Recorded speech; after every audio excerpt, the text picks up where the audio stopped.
ये समझ ले, अब तुझे जाना है, दोबारा अपना समय काटना है। जैसे पहले तड़ी पार दिया, फिर दोबारा वही रहना पड़ेगा। तुम्हें इस्तीफा देना पड़ेगा, हम लेके रहेंगे इस्तीफा। और आज ये देख ले, ये हजारों छात्र आए हैं, यूथ कांग्रेस ने ये पहल किया कि अमित शाह का भी हमें इस्तीफा चाहिए और लेके रहेंगे मैं ये इस्तीफा। और अमित शाह जी का क्या कसूर किसका नहीं है? गृह मंत्री किसका है? लाठी और डंडे किसके कहने पे चले थे देश में? अमित शाह तो देंगे ऑर्डर। ये बच्चे थे, कोई आतंकवादी दे गया? ये लोग आतंकवादी नहीं थे, ये देश के भविष्य थे, रीढ़ थी देश की। इन्होंने इतनी लाठियां डंडे मारे, आंसू गैस के गोले फेंके, क्यों फेंके? ये कोई आतंकवादी है क्या? आतंकवादी नहीं थे ये लोग, ये देश का भविष्य, रीढ़ थी देश की। इन्होंने ये किया है इनके साथ, और इसका जवाब हम दे के रहेंगे। अमित शाह इस्तीफा चाहिए। गृह मंत्री है यार। हाँ, तो गृह मंत्री की जिम्मेदारी है। तो सारा कसूर इन्हीं का है और किसी का कसूर ही नहीं है। क्या नहीं है? न्यूज नहीं। तो हॉस्पिटल में जो एडमिट है राहुल जी ने दिखाया है जिनको, वो क्या है? वो बताइए क्या है? अगर वो फेक है तो वो लड़का आया कहाँ से जिसको पैलेट गन लगी? और जो एक बच्चा हमारा भाई, हमारा बिहार का हॉस्पिटल में एडमिट है, जिसको AK-47 लगी, जिसकी बड़ी मुश्किल से जान बची है, वो कहाँ से आया? वो AK-47 किसने हमारी देश के अंदर? कोई आतंकवादी आ गया? तो इसलिए ये सब झूठी सरकार है, ये फर्जी सरकार है, फर्जी लोगों की सरकार है, और गृह मंत्री को इस्तीफा देना चाहिए। किस लिए? किस चीज का? राहुल गांधी जी को मौका नहीं मिला, पूरा हिंदुस्तान घेर रहा है इनको। जिस तरह से इन्होंने बड़बड़ता था, जिस महिला जो हमारी बहनें, छोटी बहनें थी, उनके साथ बड़बड़ता की गई, उनका जो लाठी, उनके जो प्राइवेट पार्ट्स है उन पे लाठियां मारी गई, तब कहाँ थे वो अमित शाह जी? तब नरेंद्र मोदी कहाँ थे? तो राहुल गांधी को मौका नहीं मिला। राहुल गांधी समय समय पर छात्रों की, बेरोजगारों की आवाज उठाते रहते हैं और किसानों की आवाज उठाते रहते हैं। वो तो देश के नेता हैं, संसद में तो आवाज उठाते हैं। देखिए, संसद के अंदर जिस तरह से आज विपक्ष खड़ा है, राहुल गांधी ने हमेशा से, जब 2014 से लेकर अब तक, जब से विपक्ष में कांग्रेस बैठी है, विपक्ष में हमेशा से राहुल गांधी जी ने जनता की आवाज़ उठाई है और जनता के बारे में बात की है।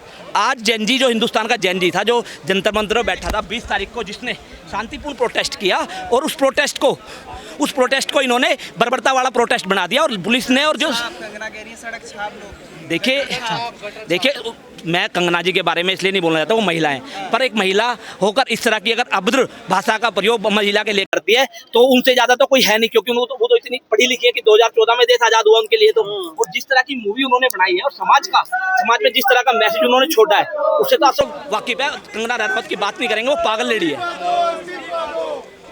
क्या संघर्ष, क्या फल निकलेगा? संघर्ष देखिए, राहुल गांधी सड़क पे है, राहुल गांधी के सिपाही सड़क पर है, हम सड़क पर हैं, और संघर्ष बहुत बड़ा, संघर्ष इतना बड़ा है जनता के लिए कि नरेंद्र मोदी की सरकार बहुत छोटी और बहुत बोनी सरकार दिखाई देती है। जो सरदार से समझौता हुआ, समझौता तो रात को 12 बजे जब इस प्रधानमंत्री को अगर लाइव आ जाना पड़ जाए, वीडियो बना के डालनी पड़ जाए, उससे बुरे दिन किसी के नहीं आ सकते, क्योंकि रात को 12 बजे सोने का टाइम होता है। चिंता वो चिंतित व्यक्ति हैं, उन्हें चिंता है इस देश के जो फ्रेंड्स कह रहे हैं। देखिए सुनिए, उन्हें चिंता है इस देश के उद्योगपति की, उन्हें चिंता है अडानी अंबानी की, उन्हें चिंता है जो उनके उद्योगपति मित्र हैं, बस खाली। और वरना जो हमारे छात्र हैं, छात्रों की उन्हें चिंता नहीं है, किसान की चिंता नहीं है किसी की। देखिए, देश के अंदर अगर जो है देश का युवा, देश की भविष्य जो है ना, अगर इस तरीके से पिटेगा तो कहीं ना कहीं होम मिनिस्टर को जवाब देना पड़ेगा। आज जो है जिस प्रकार से जो जंतर मंतर पर पिछले गत दिनों जिस तरह युवाओं के साथ बर्बरता की गई, हमारे नेता आदरणीय राहुल गांधी जी ने प्रेस कॉन्फ्रेंस करके एक पैलेट गन चलाने का, क्या वो जिस साथी को पैलेट गन से जो है जिस पर वार किया गया, क्या वो टेररिस्ट था? जिस तरीके से उसे घायल किया गया, तो क्या वो आसमान से पत्थर गिर गए थे? क्या वो आसमान से पत्थर गिर गए थे? क्या वो जो है नाले में गिरकर जो है ना उसको ये चोट पहुंची? देखिए, आप आज देखिए देश के अंदर किस तरह को किसान को, मजदूर को, बेरोजगार को दर दर की ठोकरें खानी पड़ रही है। बेहद शर्म की बात है इस देश के लिए। देश का युवा पढ़ाई लिखाई छोड़ करके जंतर मंतर पर धरना प्रदर्शन दे रहा है। जितने भी भारत इस्तीफाओं की शुरुआत हो चुकी है, इस्तीफा होके रहेंगे और लेके रहेंगे। इस्तीफा ही होगा।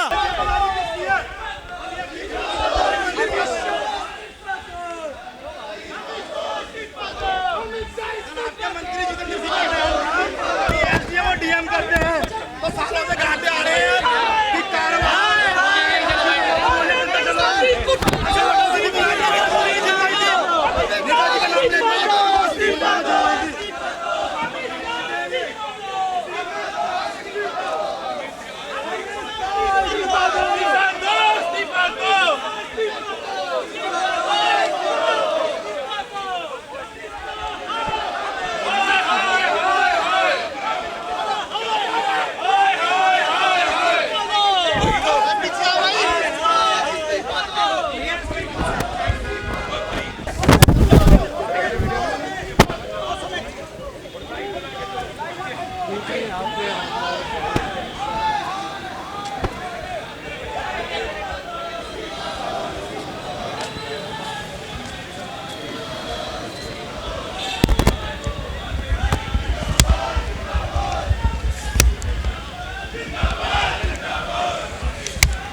हाँ बोलो भाई आ जाओ।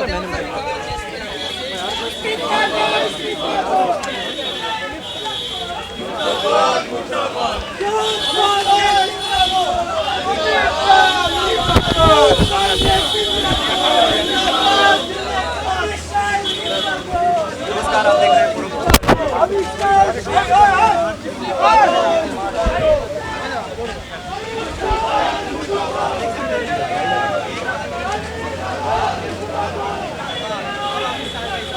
अनिल आगे।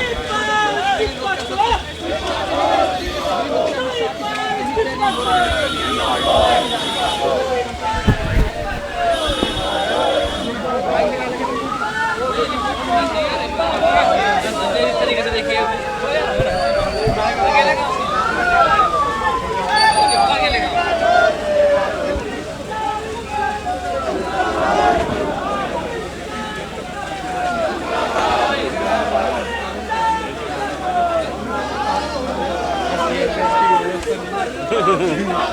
मैं तो कुछ पता भी नहीं है। सबका नंबर लगेगा धीरे धीरे।